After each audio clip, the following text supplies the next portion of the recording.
So how does a garage startup become the most valuable company in the world? Well, Apple Computer did it by selling 93 million iPhones last year and 40 million iPads. And the only reason they didn't sell more is that they can't make them fast enough. But that relentless demand has raised uncomfortable questions about how these precious objects are made and how the people that make them are treated. A few weeks ago, the company invited me to witness its first ever third-party audit of its biggest Chinese supplier, Foxconn. For the record, our parent company Disney and Apple have strong ties. Our CEO sits on their board, and the Steve Jobs Trust is Disney's largest individual shareholder. But I only agreed to report exactly what I saw on this, the first look inside the iFactory. We arrive at dawn. Is this the entrance? No idea what to expect, but eager for a glimpse of the mysterious place that builds the stuff that fills our lives. There's our guy. Switch your mic on, please. We're met by a top Foxconn executive who refuses to confirm that inside all these buildings, they're working on top secret projects for Intel, Nintendo, Dell, and many others. There we go. But Apple has allowed him to show me how they build the world's most popular objects of desire. Be the charming type. The ones that turned a little garage startup into a company more valuable than Exxon, a brand more beloved than any other.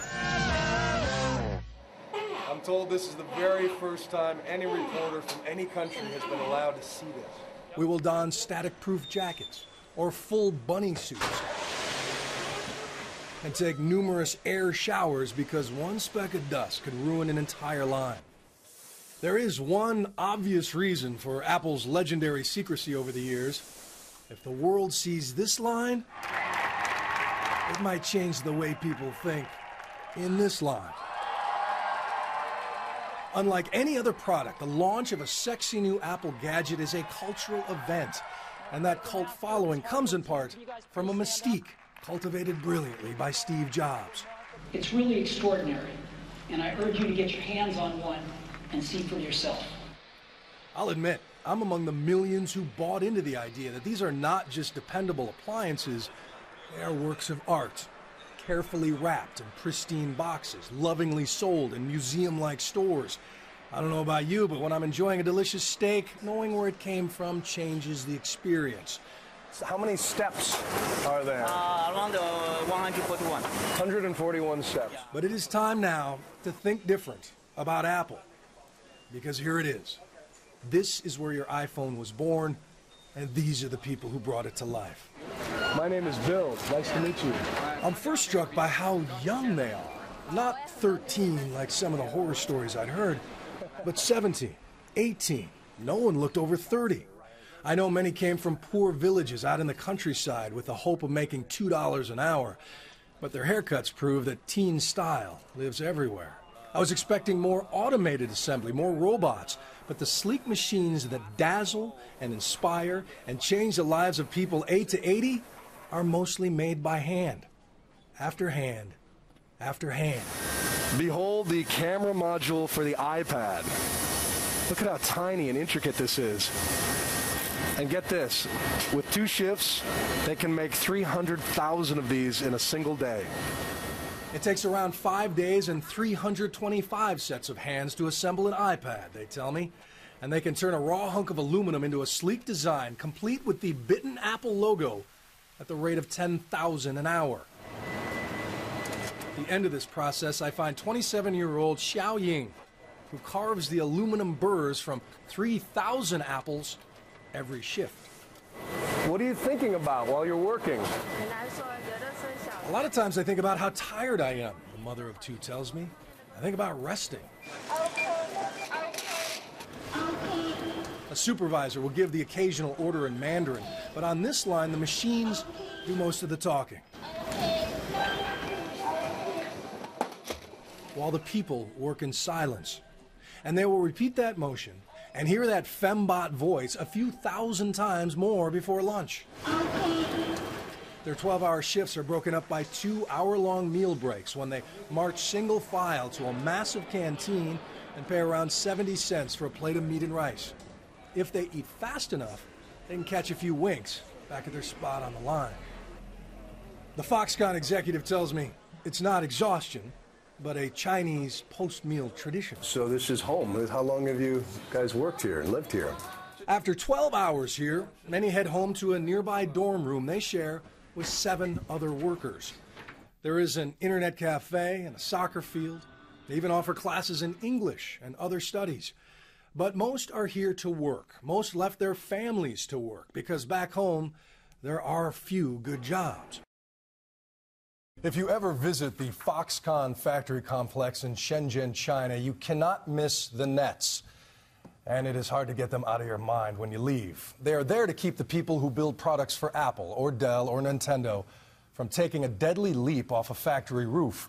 And a Foxconn executive admits that without those nets and the suicide cluster that produced them, we wouldn't be looking inside the iFactory tonight.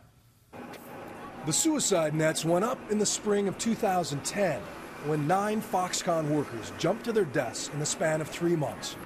A total of 18 employees took their own lives or tried to in recent years, and given the company's massive size, Foxconn's suicide rate is actually well below China's national average.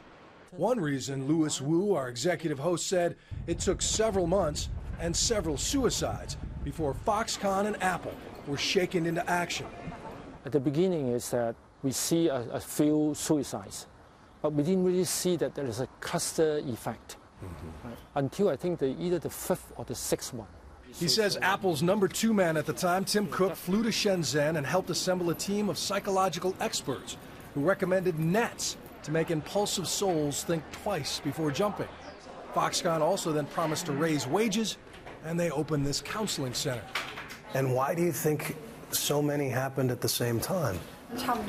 There are many reasons, Counselor Yang Chunhui tells me. Of course, some has to do with management. But they had more to do with the new generation of migrant workers from the rural areas, their state of mind, and how they cope with society. Also, it's hard to make friends here, she says. But it wasn't just the suicides that caught the world's attention. An explosion hit a Foxconn plant in Chengdu. Last year, poorly ventilated aluminum dust led to 2 separate explosions in iPad polishing stations, killing 4, injuring 77. There is, in fact, one labor rights group in the country who claims that they tried to warn you about combustible dust before the explosions. Is that true? Do you have regrets about not doing more sooner? But you ask me, whether, we feel we could have done a lot more or better to avert that explosion. Absolutely. We were devastated. Apple takes working conditions very, very seriously, and we have for a very long time. Apple declined my repeated request to interview new CEO Tim Cook, but referred us to his statements at a Goldman Sachs investor conference last week. We don't let anyone cut corners on safety. But now more than ever, they are trying to prove that to the world. Until this year, Apple had never released the names of its suppliers. They almost doubled the number of supplier audits performed last year, and a few months ago they decided to join the Fair Labor Association. And we were there when the head of the FLA arrived to begin the largest ever audit of Foxconn. This is not a surprise inspection. No. So how do you know they're not putting on a show for you if they know you're coming? I expect them to put on a show for us. That's normal. But our method is such that we have a bottom-up interview method that just surfaces. Over the next couple of days, everything will surface. It's only fair to note that Apple is just one of many Foxconn customers, and most of them have escaped this recent storm of bad publicity.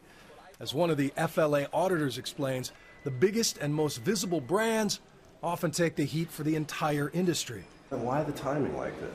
Well, we call it the Nike moment, right, in the industry. So there was a moment for Nike in the 90s when they got a lot of publicity, negative publicity. And they weren't the worst. It's probably similar like Apple. They're not necessarily worse than anybody else. It's just that the publicity started to build up. Part of the Fair Labor Association team scours time cards and pay records, while another uses, yes, iPads to beam the anonymous grievances of 35,000 workers to a server in New Zealand.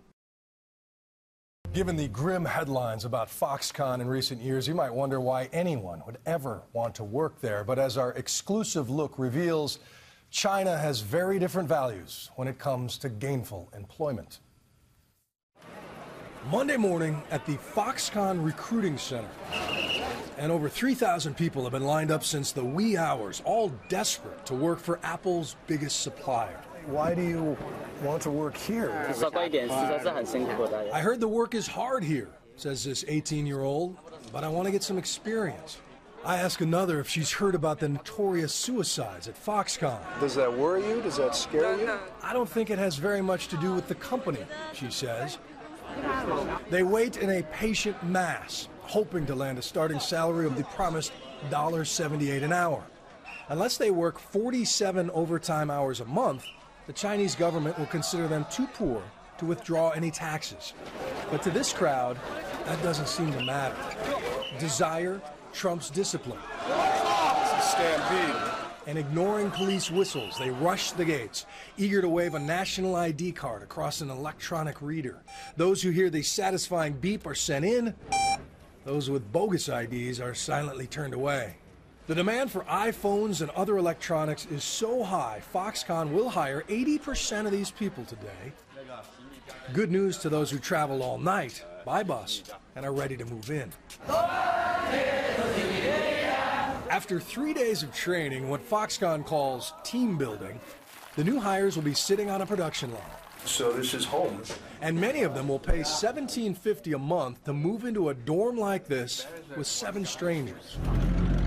To get a sense of how this compares to their homes, we travel to a village outside the industrial town of Chengdu, where a single family might live in a room like this. Oh, that's your heat. Oh, I see. Though they have heard of Foxconn, they've never seen an iPad before. So this is what they make at Foxconn. It's called an iPad.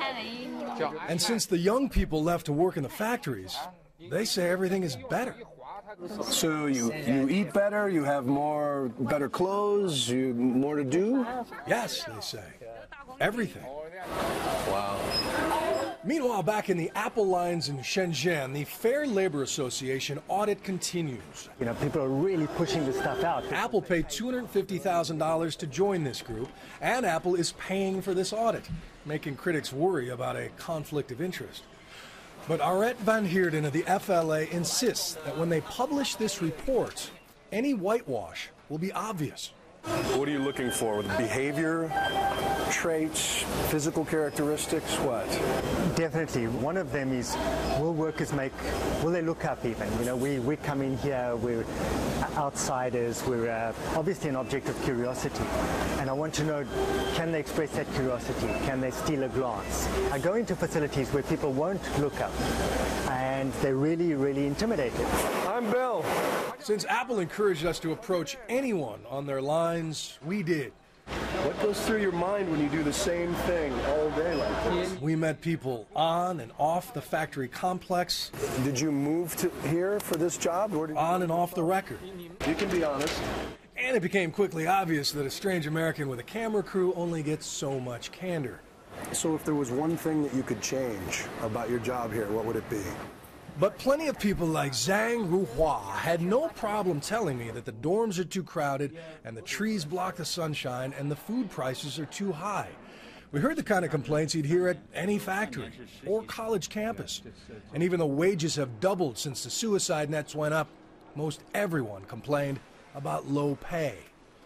But in China, other than complaining, there's very little they can do about it. Right now, American-style unions don't exist here, but Louis Wu admits in the next few years they could take hold, and that would be major news. Because when 150 non-Apple Foxconn workers had demands in January, they went up to a factory roof and threatened to jump. What happened? Well, I think first of all, it's not because of pay. It's part of the negotiation process.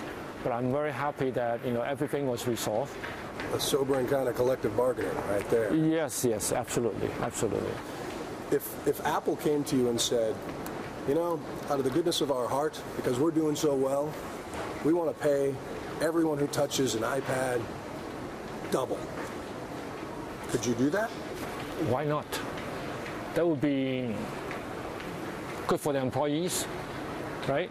and also definitely good for China, and definitely good for us, because we will have more stable workers who would love to work for, our company, because they will get paid a lot more than anyone else.